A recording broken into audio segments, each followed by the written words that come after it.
Barks, welcome to the SportsGrad Podcast. Thanks, guys. Thanks for having me. Barks, I think this is the first time that we've had our podcast editor come in and join the show for the first time. So welcome. I was thinking about it. Some might say it's part of my weekly routine to really nail in and dissect you guys' work. But no, I think there might have been a few guests before me, but I'll take it. I'll take it. Well, some people might have come across to this episode as legacy listeners of your previous podcast, Content Catch Up, which I've heard a few episodes of the past, which is very, very good. And I actually have an apology to make to you because I'm not sure if you check the Instagram messages of Content Catch Up, but I think one day, probably late 2020, I saw what you guys were doing. I thought this is really, really cool. And I messaged you guys and said, hey, we should do some like crossover or collab. And then someone wrote back saying, yeah, that's great. And then I forgot to follow up, and then I never followed up, and then it got too awkward to follow up. And I was like, No, I remember that because I think your words were, are we doing similar things? And then whoever responded, it might have been Jules. Actually, I hope Jules is listening to this. He should be following my work.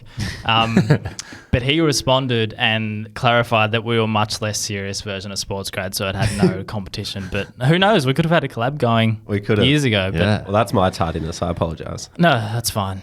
Content collabs. Yeah, and I don't think anyone, for the listeners, I don't think anybody would have actually known what you're talking about. Content Catch Up had probably max 20 listeners, but it was good fun while it lasted. Hey, well, small things, big things grow from small things. Well, this is effectively the collaboration happening right now. True. Well, how many years did it take? 3 years down the track. Jules ain't here. Yeah, here we are.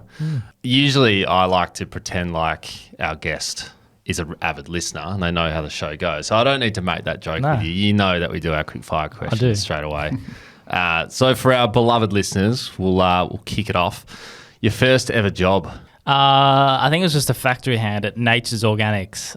Nobody's going to know what that is, but I lived across the road from it. So yeah, factory hand. Nice. And what did you study at university? Building design. Yep. Didn't help much with what I'm doing now, but wow, building design. Yeah. Your favourite sporting moment? 2016 NBA Cavaliers championship. LeBron winning one for his hometown. That was best day of my life. Was that the three, like fadeaway? Well, that was the Heat when he was playing for the Heat. Yeah, no, that was when they came back from 3-1 down against the Warriors. Yeah, I remember. I hated the Warriors at the. Yeah, that was crazy. LeBron's like on the floor crying. Yeah, so, yeah. Real man tears. It was a wonderful moment. Yep. What's your favourite interview question to ask of candidates, or that you like being asked in return? I think I'm a very people person. Like, I think once you're in the interview process, all the skills questions would have been asked. So I'd probably something along the lines of maybe just go real weirdly deep. Like, what's your favourite thing about yourself? Just to get them, put them on the spot, show a bit of personality, something like that. I reckon, just to weirdly deep. I think that is a Ruben, what's your favourite thing about yourself? That's a real curveball. Yeah. I don't know what I'd say to that. I like that I've got a full head of hair. It's kind of promising for the future. Yeah. I also think it's nice to take the moment to what is it, Ryan? I can tell you're thinking. No. Favourite thing about myself? Holy shit! I saw you blocked out my S word the other day. Well, while I was thinking about it, what's yours? Sense of humour. Don't take myself too seriously, I think. Nice. Yeah. Ryan? We'll get the editor to chop this up because this will be a quick. I feel like kind of like humour over everything else. Yeah, a little bit like you. I can just take the piss a bit. I think it does open it up to be a bit of an awkward silence though if you just have someone with low self-esteem though. Yeah. So I probably haven't. You put yourself at risk there. Yeah. What about you? Yeah. I said head of hair. Yeah. Oh, okay. This is nice. It is hearty, isn't it? I like it. Yeah. I always get compliments from girls about my eyebrows because they're just like they're luscious. Yeah, they're thick. They're really thick. Like they need taming. Yeah. Yeah. Interesting. Where do we get to? Hence mine. Yeah. Book or podcast you recommend? That relates to work.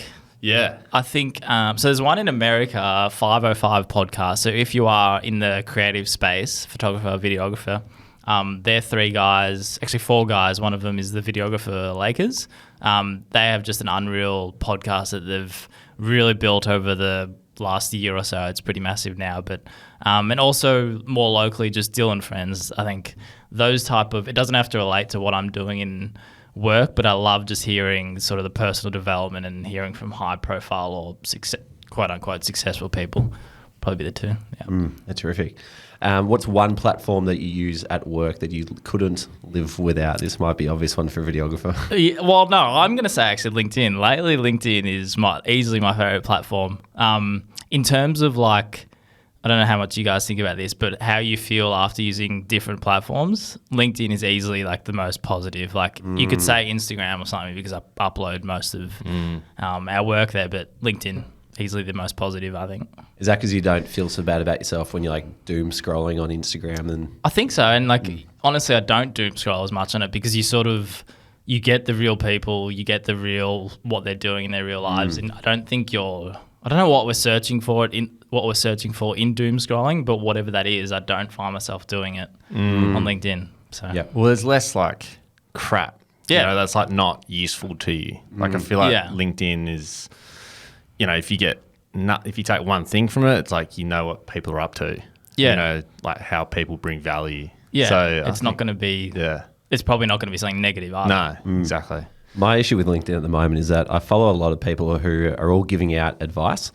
And if you take on everyone's advice, it all cancels to zero. Yeah, it's overwhelming. So it kind of leaves me overwhelmed. So I need to go do a cull, just listen to select few. Yeah. It is funny because I think there's part of us that we all do like to give advice, but I am also conscious that there's so many variety of advice that you don't want to take one person's experience or what they're posting too literally or too much because it could impact. Don't know how much you think it might not be right for you. Yeah. The irony of that is I give out as much advice as anybody else on the internet. But yours is good advice. Yeah. I hope so. I feel like it's getting more, you know, people literally sharing about their life. Like it used to just be like professional platform and like it's there to find like leads to work and stuff. Like, I feel like now, I don't know, I feel we do it a fair bit, but just like share what you're up to in your life. And it can involve work, but a lot of it doesn't need to. I think going towards that way. Yeah, I think that's what I like about it too. Probably a good way to put it is I'm not thinking about what I have to post on LinkedIn. You just sort of, I want to post that on LinkedIn because I'm already doing it. Yeah.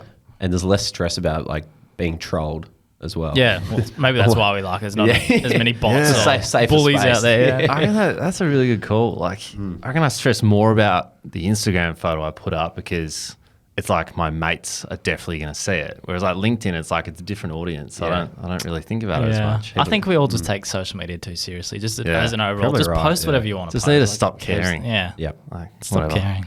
I love when we go down rabbit holes in the quick fire questions.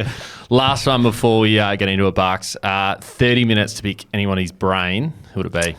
I think it just has to come back to LeBron. I like, King. I don't. The funny thing is, I don't even know what I'd ask him. Like, what I'd have him there and he'd be like, "Yeah, this is unreal," but like, what do you ask him? But mad on a basketball and NBA and sport, and I always barrack for the legends of the sport, so I'd have to go LeBron or something like that. Well, Barks, people know you as the editor of this show, but they might not know that you actually have a life outside of SportsGrad. Tell us about what you're doing with your business and the kind of things you're working on and how that kind of came to fruition. Yeah, so I guess studied in builder design, which has nothing to do with what I do these days, which I guess to wrap it or recap it, it's, I'm a sports videographer and photographer that runs my own business that's co-founded by my twin brother, Darren. I'm a twin, Ryan, by the way. I found out 2 days ago, by the way. Been working with him for months. Yeah. So the brand is called 2 Times Creative, which is ironic because that's basically the initial marketing strategy. There's 2 of us. So you clearly haven't dived too deep into our brand, 2 Times Creative. But so these days I'm literally only 3 months in. So I only went out on my own at the start of this year. And Darren, he does his bits and bobs in a freelance capacity, whereas I'm doing it full time. So it's unreal. It's a real good learning experience, and week to week everything's different. And I'm still figuring it out as I go, but bit of an overall recap. Nice. Yeah. And so let's go right back to building design. To freelance videographer. Because there's a fair bit of stuff that I'm sure happened in between. Your first videography gig, or when you first picked up a camera, when did that happen, and when did you realise this is something that I love? So Nunawading Inspectors, local basketball. It's the league below the NBL now. It's the NBL 1, but back then it was the Siebel. Literally, I don't know how it came across, but I had like my iPhone 6 or 7, whatever it was back then. And I literally filmed their games and made these little highlight reels, which I actually found the other month because I was reflecting on it for our own 2x creative content. But that was my first ever videography job. But I don't know where the passion came from because it started with video editing. So like Darren and I both had never picked up a camera. We literally edited NBA mixtapes or highlight reels, which is probably relating to my LeBron fandom. And then that led to a curiosity to get on the other end of the lens of like filming photography. So yeah, but first ever job was iPhone and filming local basketball games. So got to start somewhere. And then how did that lead into your first full-time job as a creative? I think it's just like a big theme of mine was always curiosity. So I think I realized that, I was working my 9-to-5 sort of architecture job and it was great. Like really enjoyed it. But then I'm just like, it's not really what the passion is. And in all honesty, I actually chose building design as a path to follow to try to be different to my twin brother. He chose graphic design. I'm like, I can't do graphic design. Building design has design in it, like it's similar. So it was never something that I think I actually wanted to do. It was just I had to pick something. It was just the inner rebel in you trying to like be different. Be different. And now we created a brand based on being the same. So full circle. But that's how it started. Well, so your first full-time videography gig was with Carlton Footy Club? So essentially, I had some entry-level positions at, there was this place called Gameface. Gameface covered local footy leagues, and I edited their footage, so I was never behind the camera. Job popped up for Carlton Football Club, just through Seek as it does, and not on the SportsGrad. Not yet. Not yet. Yeah, it is now for anyone who's looking at jobs. Segue. And then, it's sort of funny saying it now, but it's sort of a kudos to the people at Carlton because I came in there and I'm like, I want your video producer role, but I've never picked up a camera. So that's a bit of a factor to consider with your recruitment. And the team there were great. They literally said to me that they've always been one to hire based on the person, not the skill set. I'm like, great, because I've got no skills. I only edit videos. But so the video producer at Carlton, I was there for a bit over 4 years. That was the first, I guess, proper non-entry level job in this space. Nice. How did you learn though? Like you went into a job, you didn't really have the skills. What did that look like from literally first few months? Yeah, literally everyone around me and teaching myself. So the wonderful University of YouTube, as people talk about it. But again, massive appreciation to the people at Carlton, like the senior video producer above me, Jonathan Strangio. He won't be listening, but he's a legend. Jules, we know of Jules. Just people like that, and the people you surround yourself with. And during my time at Carlton, I also did a fair bit of freelance videography, where you just sort of have to learn because you're getting these cool opportunities, and you go from your phone to your first camera, and it's all self-taught. So, definitely didn't study or anything in this area, which I think I try to use to my advantage because it's not a hindrance. And I think a lot of people sort of think if I didn't study in it, then am I going to be an expert in it, or can I make a living from it? Like, you can. Yeah. We come across a lot of people who hold themselves back from potentially landing jobs because they don't feel like they're quite ready. And these people think that, I need to be able to do, say, 70 or 80% of the job description before I can even think about putting my hat in the ring to then maybe have a chance. I'd love to know what percentage you thought you were at for the job that you were applying for. And then how did you feel coming out of the interview? Did you think, I nailed that, they're going to give it to me despite only being able to do X percent? Or were we like, gee, this will be a long shot? Well, I mean, the second one, I thought it'd be a long shot, but to be honest, and everyone's journey is different. I don't think I'd encourage this, but I remember saying to the digital manager there at the time who I was interviewing with, I said, look, I'm prepared to do a trial for free. I'm not expecting to get the position to be paid. And that was probably just my eagerness, but also awareness that I don't have any prior experience filming with a camera, like the main job. But again, fortunately enough for me, they were prepared to hire someone and teach them on the spot and pay them. But yeah, I don't know. I'm not saying go out there and offer to do it for nothing, but certainly I do think we've all done it in this space. In a sense, there's so many of us that have done these free jobs, and whether that's what I'd recommend you doing, I do think there is a place to do it based on everyone's situation. And what, like in terms of what you're capturing, is that just to go on Carlton's channels, like social content, or like what does that look like? Yeah, so sort of when I walked through the doors of the Carlton Football Club, I didn't really understand how there could be 3 full-time video producers. And I know that sounds ignorant, but you sort of think like how much there is to do, and everything from social media to game coverage to servicing all the other departments, whether it's commercial, communities, such a big one these days, and literally every department of a football club, and including game day and the general getting to games and kicks, handballs, marks, like all those type of stuff. So like literally everything. Crazy.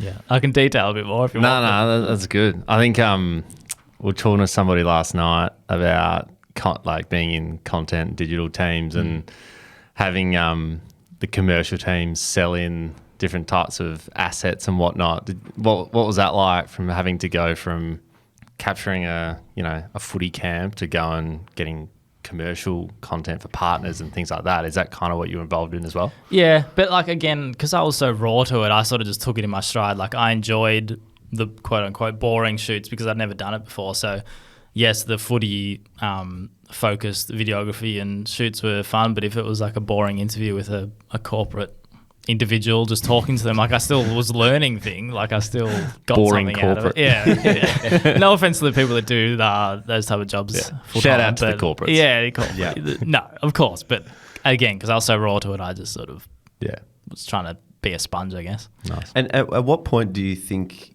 you started to feel confident in your entire role? Because looking at where you started with, not operating the camera to where you are now, where you're working for yourself and got no one to work under, I'm sure you wouldn't say that you're finished learning, but like at what point did you start to feel like, all right, I'm really comfortable in my ability here? I don't know. I think, to go out on your own and like sort of start or co-found a business with your brother, you have to back yourself and be totally confident in your abilities. But probably honestly not until like the last couple of years where I really started to realize like I think I've got a hang for a lot of things. But in saying that, like every day I'm totally aware that I don't know a lot of things that perhaps I should know at this stage in my career as a videographer or photographer. So I'm massive on asking questions and learning off people, even if you think they're stupid questions. Like literally, like last night gave that presentation to about 20 beginner photographers, and there's a question that was asked to me then that I realized I actually didn't know. So I put it back on this guy that I was supposedly teaching, and I'm like, actually no, like what is that? So just like don't try to pretend you don't know. I mean, don't try to pretend things you don't know is my sort of thing, and curiosity sort of goes hand in hand. But yeah. Well, let's talk more about the freelance work that you're doing at the moment. Yeah. Firstly, for those who might be thinking about doing this sort of stuff for themselves in the future, when did you start to get the itch, and when did you start to think that freelance was more the type of work or routine or mix of things that you would prefer? So after my time at Carlton, I was head of digital for a small like startup basketball brand, Hoop City, and that sort of that was great because I got to sit in on meetings and be a part of a lot of different things that I wasn't a part of at Carlton, because obviously Carlton is a massive brand and company compared to a small business. And that probably fast-tracked my curiosity again, because it sort of like taught me a fair bit, but also was just like, I think doing my own thing I honestly do think it was always a bit of an itch I had to scratch, but it made me think I sort of want to give this a go sooner rather than later, because when we were developing 2Times Creative, we never meant that to be me doing it full time. It was going to be a freelance thing. So yeah, like probably as recent as last year, or we created it last year, maybe 6 months before that. So it was sort of just jumping in when that time felt right. Like I didn't want to wait till it felt like the perfect opportunity to do so. So I just started planning to do it and said, Darren, sorry, spanner in the works. I'm doing it full time. So you're not expected to come with me, but yeah, this is what I'm doing. Yeah. Nice. Speaking of the freelance life, the life you lead, what does it look like? What was a typical week look like for you? Because you work across a lot of different clients. How do you sort of structure your week? So it varies week to week. Like one of my goals when I first made this decision was to get 2 or 3 retainer clients. So So I wasn't relying purely on ad hoc things to pop up to fill my week and month. Like I wanted some consistency, and obviously fortunate enough for this company, SportsGrad, to come along to work with Were we the you first? guys. Well, so Melbourne United technically, it's all right. You can take it. You meant to say yeah. I don't lie. Transparency over here. So Melbourne United, I guess the way it worked, so their season has just finished, but I did 2 days a week with them, video editing, and then game day was photographer for them, or one of their photographers. So that was like a sort of retainer arrangement, but you guys were the first actual contract agreement where we're doing this thing, which honestly, I said to you guys, was unbelievable because like that was, I mean, pretty early on for someone who's just gone out on their own. So it was, kudos to SportsGrad. But no, like really appreciate it, and it's been great. And probably now that the United season is finished, again, I want to go back to that goal of getting one more retainer, and the rest is literally just ad hoc freelance jobs. But all of it has come from past relationships or referrals. So probably a nod to networking, and it is literally all about who you know. But week to week, it could be anything from covering live games, soccer. I did my first A-League game over the weekend, or go back to my boring corporate thing. It could be interviews and that type of videography. So I'm still in the process of sort of figuring out how much you niche down and how much you say yes and how much you say no to. So whether you do just want to do sport and athletes, which is what Darren and I have decided is sort of our niche. We describe it as high performance brands and people. That's who we want to work for. But I'm also a believer of saying yes to other types of jobs. Like, for example, I literally did a shoot with our celebrant 3 weeks ago where I put a mic on her and we got some unreal behind the scenes content, and that taught me a lot. Also, major respect to any wedding videographer because I don't know how they do it. I spent 2 hours there and that was enough. But yeah, anyway, it's figuring it out, and it's all about learning as you go. Yeah. Yep. Well, for anyone's perspective who's thinking about going freelance and wondering like, why would anyone choose me? I can give my perspective of why we chose you. Oh yeah, all right. You can clip this up for a video as well. Well, number one, like, can you do the job? Had seen your stuff. It was excellent. And two, would you be good to work with? And having seen your content catch-up stuff and also just admired your willingness to go out on your own, having been through that ourselves, we could relate to that. And I thought, okay, well, this is, Mike gets it. This will be fun. So for anyone who's like, oh, how am I ever going to find a client? That's kind of what's going through a client's head. Yeah. Have you done the math on like how many retainer clients do you need to make a full-time wage for yourself? Because I'm picturing that there are some people out there thinking freelance is too hard. I'll never be able to earn the same amount of money that I can. I won't have the same sort of comfortable lifestyle. But realistically, how many retainer clients do you think a freelancer needs to get by?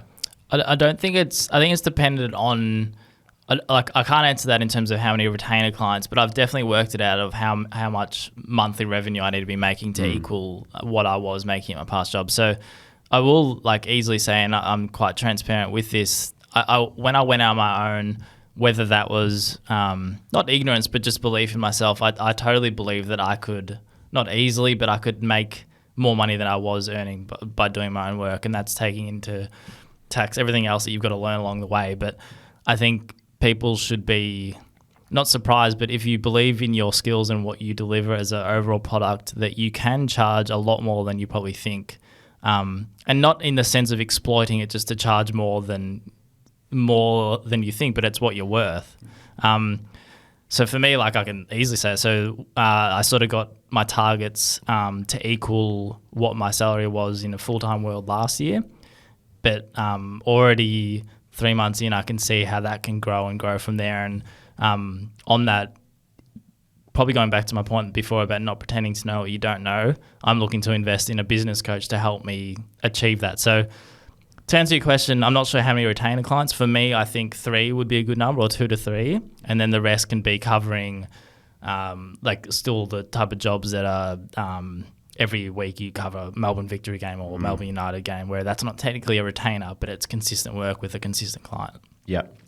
So theoretically, like, some people might be thinking, I've got to go out and find so many different people to get me for all these different jobs. But if you get 3 big fish, and that can kind of I think so. From my experience. And obviously when we say retainer client, that could vary anything from 3 hours a week to 10 hours a week. So it is hard. You could have 6 retainers or you could have 1. Yeah. You know what I mean? So it's hard. It all varies. Yeah. Nice. What have you learned so far? First few months? Any sort of big learnings that you can pass on to those who might be thinking about going down a similar route? I keep saying it, just don't pretend to know what you don't know. Like, I know nothing about business. I happily say that. Like, I back my skills in about videography, photography. I know how to produce a piece of content that solves the client's problems or whatever I'm trying to achieve. But when it comes to lead generation, getting new clients, getting eyeballs seen on the type of clients or people that you want seeing your work, I don't know. Like, you got to be aware of what you need help with and invest back in. Investing back into your business is a big one, not for just physical things like, for me, like camera equipment. Like, yes, I got to do that because that's part of it. But a business coach, I spoke to like bit behind the scenes. Like, I've met 3 business coaches / mentors. One was like a high performance coach. Just like trying to see what things will actually help you, because if you are a full-time freelancer, people say there is a lonely element. I'm fortunate I've got Darren and whatever the support network around me, but it is quite lonely. So I think be aware of people that you can have in your corner to, I guess, help your weaknesses. Any other learnings? It's probably just, I don't know. I think belief is such a big part of in like the decision to do it. So like back yourself in, because you will get a bit of natural, whether it's imposter syndrome or doubting yourself, but you've really just got to stick fat and understand that I got told that the first year or 2 will be an absolute grind, and don't expect to reap the rewards any sooner than that, basically, which is weirdly, I don't know if I'm a sicko, that's exciting for me. Like, get through it, like figure it out, and then you'll start to reap the rewards, I think. Yep.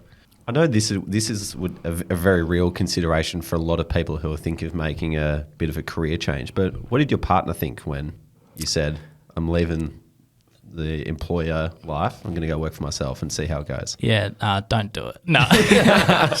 No. She was like totally appreciative of, like, I was so fortunate. Elise, shout out Elise, you should be listening. Yeah, she was, there wasn't even a thought that, I think she just fully believes in me and my decisions, that it wasn't even a real thought. Like, obviously you touch base and talk about it, but yeah, to be real, like, that was my biggest priority. Like, I never want to be a hindrance on my half of the financial situation in our marriage. Like, I don't want to, for her to ever feel that. And it's 3 months in, like, I can easily say in the first month or 2 that we've had to think about money more than we ever have, but we've been so fortunate that that's probably a reflection of what we're used to. It's not anything dire or anything. But yeah, it's a tough situation, and I was fortunate, but yeah, I try to use it as motivation. Like, I don't want to ever be that hindrance on us focusing too much on that side of things. Yeah, in the early days, I used to tell myself, if the worst situation ever did eventuate, thankfully there's a couch at mum and dad's house I can go and crash on, or like literally, you think to other parts of the world where, like, they don't even have that. It's like, okay, well, who am I to not have a go at chasing my dreams if, the worst situation is probably 10 times better than that's such a good perspective. A lot of people live through. Because you're so right. Like, the worst case scenario is not that bad. No. In comparison. No, exactly. No. Do you reckon that is the biggest challenge you face, sort of having that worry, or is does it not really concern you too much, the financial risk of it all? I think you got to sort of not care. Like, I think that's part of your mindset, right? Like, I think everyone's different. Like, what works for me isn't going to work for everybody else. But I think if you're too caught up in that, then you're probably already starting off on a back foot. Like, if you're going to do it, you got to do it properly. Like, there's no point doing that and then every night sort of worrying about your finances, because for me particularly, I didn't study in anything. I always chose this field for an enjoyment factor. So you sort of just got to keep pushing with that. And like, I'm literally making a living off what was a hobby, or still is a hobby. So for me, no, but totally understand and empathy to people that obviously that is a factor. But again, like, I hate all the cliche things about you only do these type of things once. Like, you only really have the one life to do it. But it's so true in a way. Give it a go. Yeah, I think ignorance is bliss sometimes in those situations because don't think about it. Yeah, like if you end up, particularly like how old are you? Like I'm about to turn 30. Like if you 31, can, so you like, I'm sure like you're similar. Like a lot of your friends are probably a similar stage of life, getting married, buying houses, you know, becoming managers at law firms or banking firms or whatever. And they're like, everyone's starting to move on with their career. And if you're just trying to start a business scratch whilst your closest circle around you is like, you know, starting to mature heavily, you end up in that comparison hamster wheel, which can be hard to get off sometimes. Yeah, totally. Have you both talked about like this to your listeners about you starting, how you guys went about it when you first started? Probably not too much. No, not really. No, I mean, like future episode. Yeah, we've shared our journey in patches, but we've probably never talked about, like, we've probably never answered the same questions we're asking you. Yeah. Well, quickly on the financial thing, like, did you worry about that at all? Putting this back on you. Yeah. Good job, Michael. Yeah. We can cut this if you want. Well, editor. No. I mean, like, yes, like it was a concern. I mean, our situations are different because we started at different points. So in 2020, I got made redundant and the podcast took off from there, and Ryan kept going at Cricket Australia, but I was kind of out. And I was fortunate that with the redundancy came a package, and so I had a bit of a runway. Yeah. But to get by in the first little period, I had a 2-day-a-week contract job where I did some digital commercial work for them. And my biggest regret is not saying yes to a few more days of work a week because it would have been nice to keep that going. But I had that kind of propping me up. But eventually I got to a point where they asked me to work 5 days a week for them. And I was like, well, if I do that 5 days a week, then SportsGrad's going to fall off. And like, you know, what I really care most about is SportsGrad. This is February 2021, so probably 7 months into the journey at this point. And this job was offering me 6 figures, literally twice as much as I'd just come off at Cricket Australia. And I was like, Jesus, that would be really nice right now because SportsGrad, I think the community, like our first revenue stream had only been up for 2 months at that point. Yeah. And it was like, you know, $14 a month for about 50 people. And I said no to that. I wanted to go and do SportsGrad. And then almost serendipitously, a week later, we got approached about some investment. And I was like, yes, I need that right now. Yeah. But that to actually get the money in the bank took about 8 months. Yeah. So there was about 8 months of like really scraping the barrel. Yeah. Where like I knew absolutely every single dollar, whether it was digital or cash in hand, that was going through me. And one of the things that made it easier to get by was COVID. Because I wasn't tempted to go out or do anything anywhere. I had like a very routine week, and I'd also moved back down to Lorne to just kind of lock myself in. And I was renting out a beach house that cost $400 a week, which was twice as much as what I was paying in Melbourne. And I was paying myself, I think, $500 a week out of the business. Yeah. And then I would make, if there was a football game on that weekend, playing in the country football league down there, I'd get $150 cash. So I was making $650 a week. Yeah. And it was grim. So for 8 months, I did that to get by until we finally got the investment and could go back to my entry-level salary. But even that's like such great perspective for me because I'm so lucky. Like I feel like I haven't experienced, and maybe it's ahead of me. Maybe it'll skyrocket downwards, who knows. But like I have not had any major challenges yet or anything like that. So I do feel very fortunate. And I think when you say like you go out by yourself or start a new business, you can, to what you said, you had 2 days a week, you can literally tell yourself, I'm not going to do this until I've got something locked in. So you're not 5 days a week sitting there thinking, what am I going to do? Don't do it. I know I previously said just sort of do it when you feel the moment's right. But that's probably not the most practical thing to do. But you can literally tell yourself, I'm going to get 2 days of work locked in or some sort of retainer before I start it. So you can find the middle ground. Yeah, totally.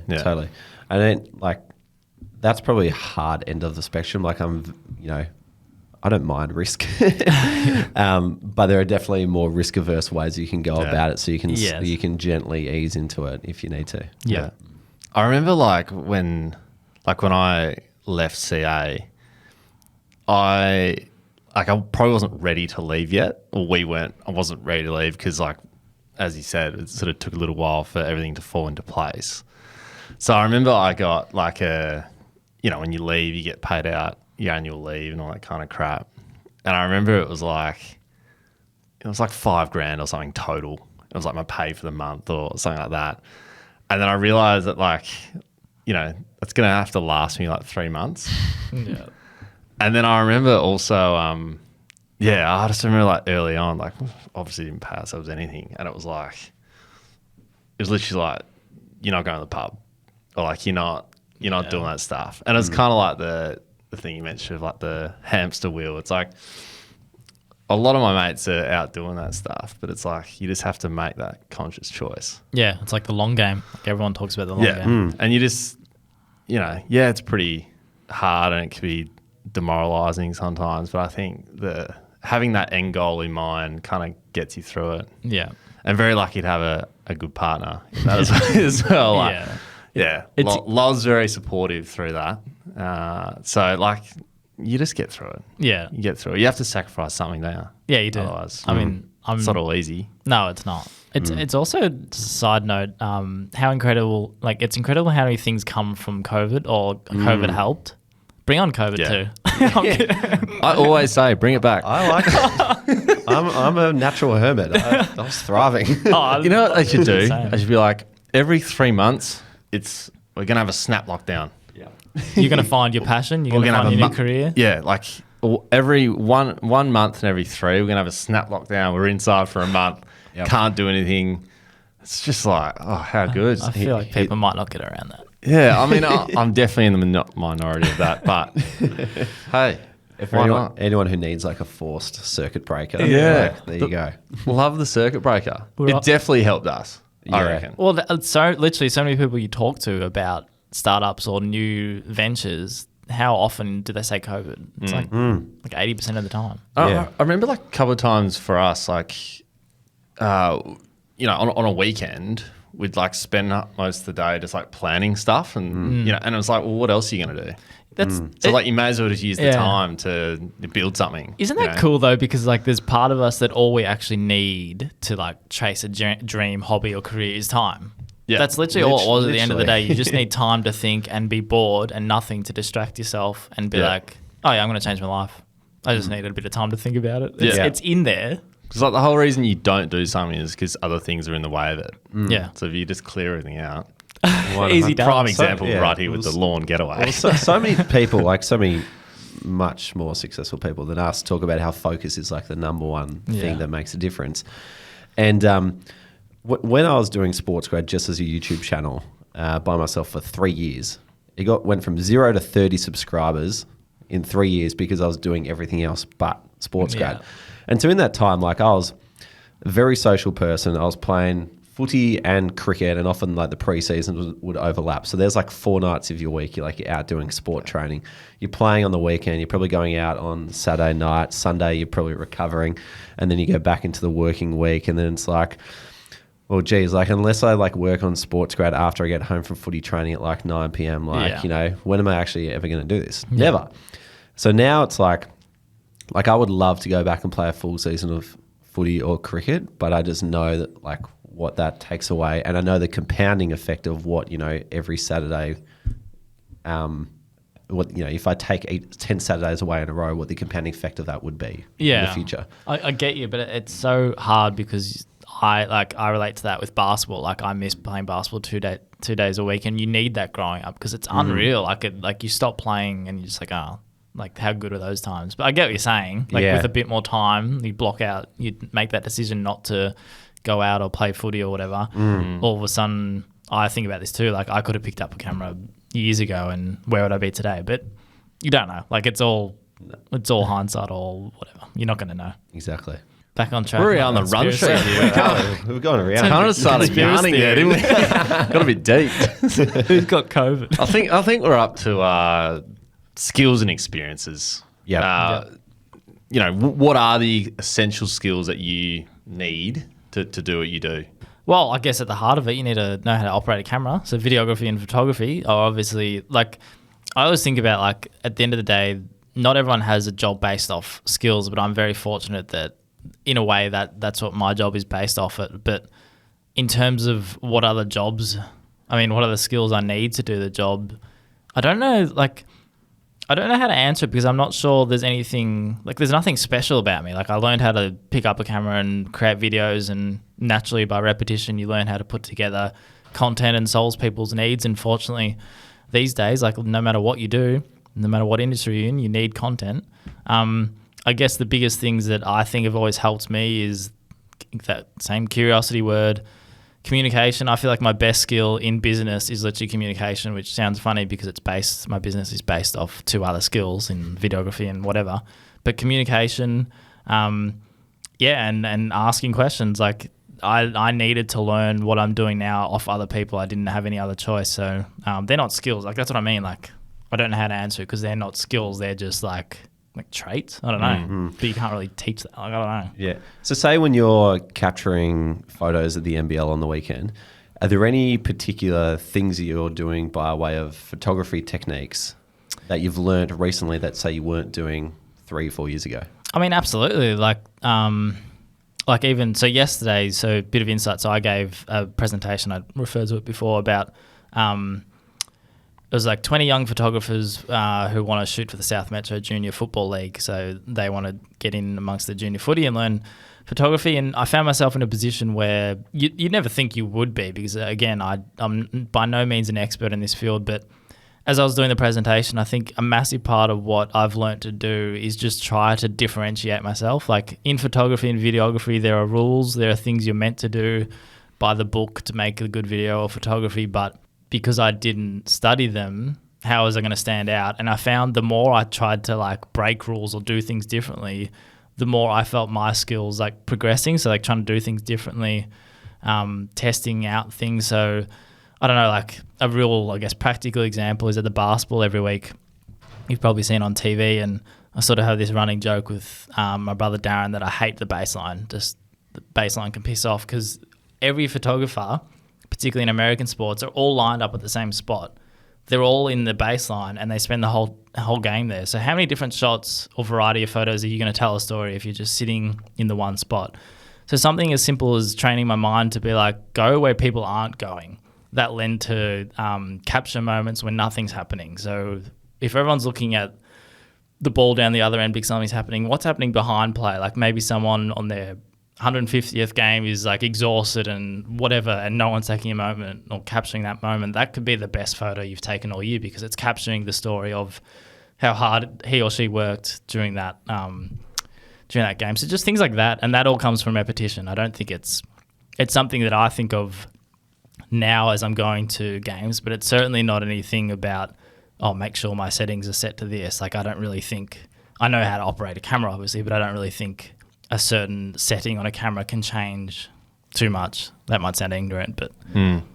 Remember Michael Wilson, like, his biggest piece of advice was just shoot? Yeah. It sounds like that is a similar thing to what you're saying, like, just go out and have a go and see what works for you, and you sort of learn and find your way. There's a reason why so many people say just do things and try, because I think repetition is, like, the best thing you could possibly do. And I feel like it's funny because, like, I said I love, like, the Dylan Friends podcast where you hear these people talk, but when you actually put it down to a lot of the things are just the people say the same things and they say it for a reason. So I think, it's exactly what Michael said. Just you got to do it, and you'll figure out the art form, I guess, if you do it more and more. Last bits of advice for any potential creatives who are thinking about following your footsteps, other than just get started, is there any tactical bits of wisdom that you can impart? I think I said this on our beautiful platform, LinkedIn. Love your content on LinkedIn, by the way. It's good. Thank you. It's flying. Michael Barker. We'll get to plugging it. Yeah, okay. I'll do it. We'll have a segment for that. I've lost much. No, take it seriously. Like, I think if you are a creative or you want to get into photography and videography, you're probably similar to me in that you probably realize that it's pretty cool we get to make this skill a job, and this job was never a full-time job. many years ago. It is bloody cool that we get to do it as a job, but take it as seriously as you would if you want to be a lawyer or these like the corporate or the more typical industries that you'd probably be told to aim for as a kid in their career. So take it seriously, and that just means invest your time into it, learn it properly, and do things as you would, and don't treat it as like, even though it is a hobby at the end of the day, treat it like any other normal serious job. That's probably one bit.